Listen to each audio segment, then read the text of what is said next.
Everyone. So Max Christie has really taken some leaps and bounds between last year and this year. It was very apparent in Summer League.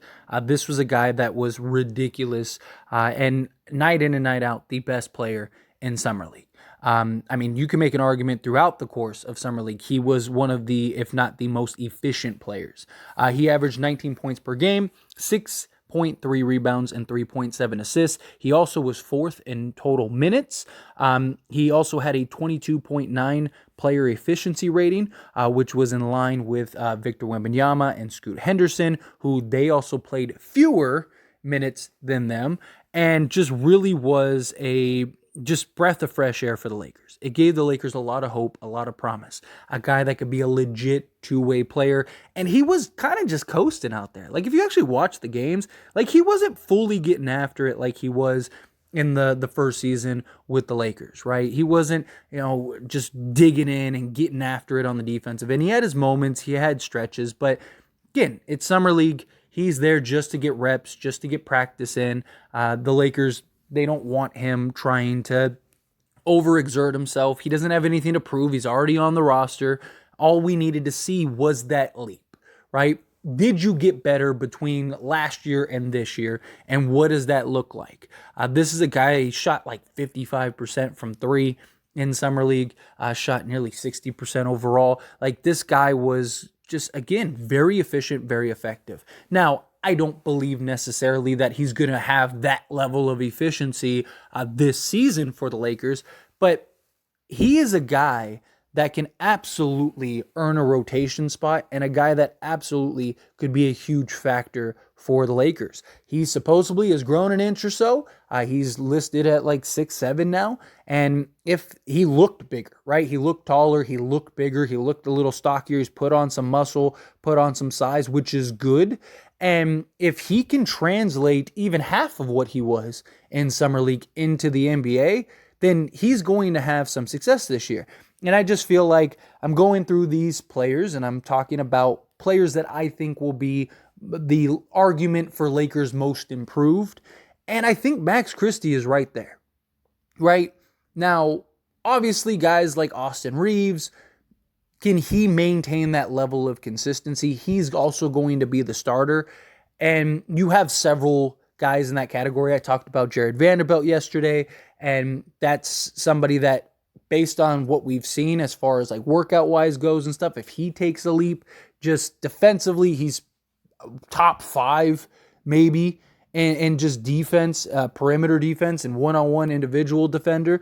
And then if he can just develop any type of offensive game, then he's going to be tough. But the thing that you saw about Max Christie is his ability, yes, to shoot the three ball, right? He was able to shoot the three on a pull-up. He was able to shoot like fade. He was shooting fadeaway threes at times. He was able to shoot on the catch and shoot, all of those things. He shot just under 42% for the Lakers last season. Small sample size, but still, like, that gave us some promise that this is a guy that could shoot. He also was very good defensively and a guy that could get after it. So he legitimately could be a two-way 3-and-D style player. But you saw in Summer League the craftiness. He was making such tough shots, and he was so creative in his offensive repertoire, right? He really got into his bag offensively. You saw him, hitting pull-ups, and, he would catch and shoot off the dribble and pump fake, and, you saw a couple spin moves and then just this contorted shot, or finishing through contact, or, just pull up off the dribble, right? Left foot, right foot. Like, you just saw this various array of the ability to put the ball in the hoop. And out of all the positions, obviously we still need another center. That is important. That is significant. Lakers are actively trying to find a center. But when you look at this roster, the one spot that is kind of open for grabs, you can make an argument for, is the 2 spot. Now, the Lakers don't necessarily need to go and sign another 2 guard or anything like that, right? Because you do have Austin Reeves as a starter. You can easily move Taurean Prince with his 6'6", 6'7" size as a shooting guard. Shoots 38% from 3. You also have D'Lo. D'Lo could easily slot over with his ability to play off the ball. He's also 6'5", so he's kind of in that line for shooting guards in the league. But Max Christie, if he's going to earn minutes, it's probably going to be at that two guard.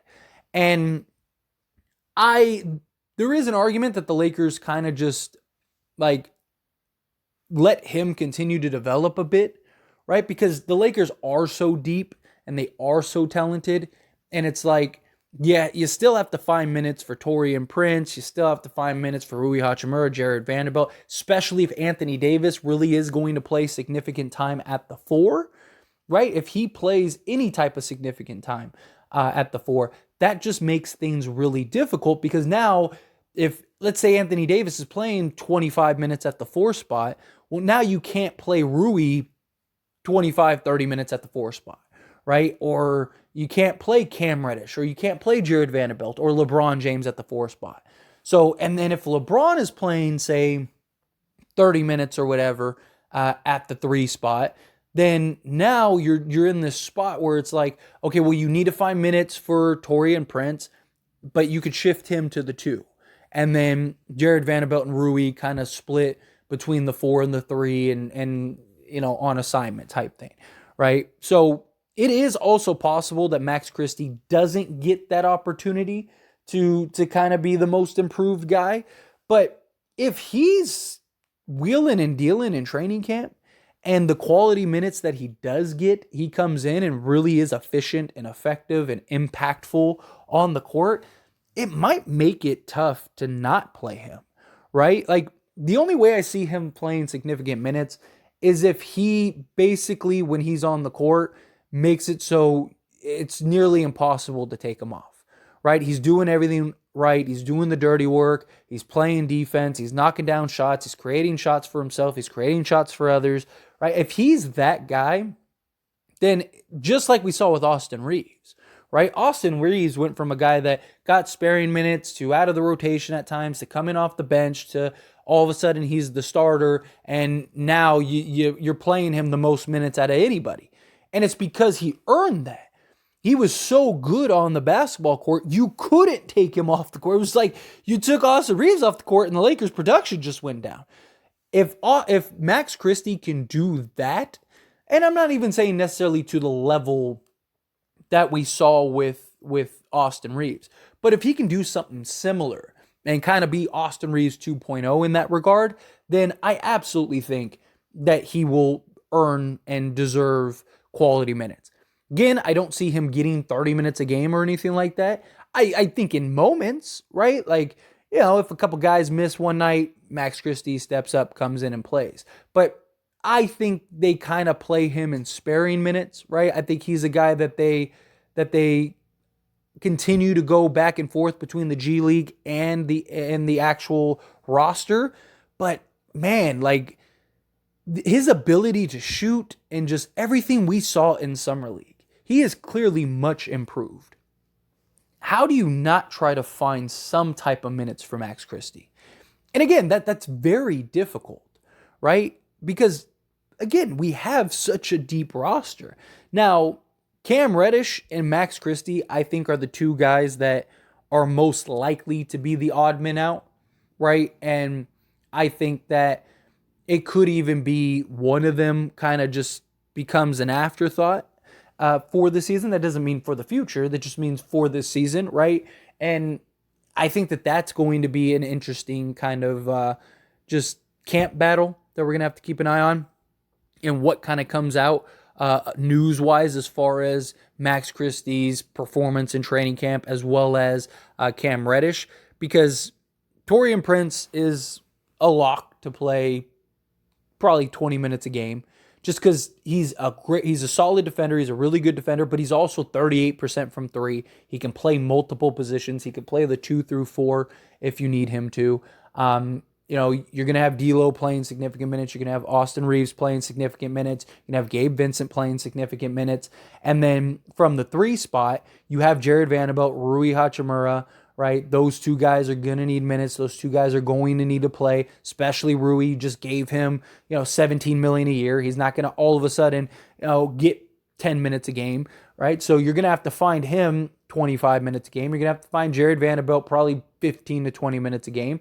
And then LeBron James, he can split time between the 3 and the 4. Same thing with Rui. So you can make it work, but again, where do you free up the minutes for Max Christie? So that's a concern. But I really believe if Max Christie gets a fair shot, I actually think he could end up finding himself not the starter, obviously, because Austin Reeves is a starter at the 2, but I think for one, I think he's our starting 2 guard in the next 2-3 years, right? Because the Lakers are already kind of positioning themselves for that. The Lakers want this season to give Austin Reeves more point guard duties and allow him to handle the ball more. You also saw that over the course of the last season and the playoffs. And he's a guy that actually played point guard in high school and college and has played sparingly in the NBA. So my guess is within the next 2 or 3 years, Austin Reeves they end up letting D'Lo go or end up trading him. And then Austin Reeves shifts to the 1, and then Max Christie will be the 2. Vando will probably be the 3. Rui will be the 4, and then Anthony Davis will be the 5. That's kind of my guess as far as what the future of this Lakers roster looks like. And then you'd still have Shafino and Lewis and all the young guys, Cam Reddish, Jackson Hayes. Hopefully those guys all stick around long term. But Max Christie, I hope, is able to see the court in some significant manner, right? Some nights he gets DNPs, okay, I understand that, right? Some nights he might not play at all, but it's hard to be consistent when you're not getting consistency, right? It's hard to be a guy that can go out and deliver on a nightly basis when you're not getting the opportunity on a nightly basis. I mean, even Steve Kerr has talked about this, right? Steve Kerr has said, how can I expect guys to stay ready when they never get an opportunity to showcase what they can do and put themselves in a position to be ready, right? It was one of the interviews where they were asking, why do you play so many players during the regular season? And he was like, 1, to cut down on fatigue, but 2, how can I, we always hear you need to stay ready, you need to be ready. Well, how can I expect to stay ready if you never get to play, right? And that's kind of how I feel about Max Christie, right? You got to find a way to let him play. And that way, in a pinch, in a spot, he can kind of come in and step up. Because this is a guy that I think can absolutely make an impact for the Lakers. And the Lakers are going to have to give him a contract soon. So, yeah. It'd be nice to be able to see a little bit of what he can do to kind of gauge, what's his value. But anyway, as always, this is a discussion, so I pass the question on you. Let me know your thoughts and opinions down in the comments below. What do you think of Max Christie? Do you think he ends up being one of the most improved players for the Lakers this year? Do you think, no, he's not going to get the opportunity? Have you been impressed with him so far? However you feel, whatever your thoughts are, I'd love to hear it, so let me know down in the comments below.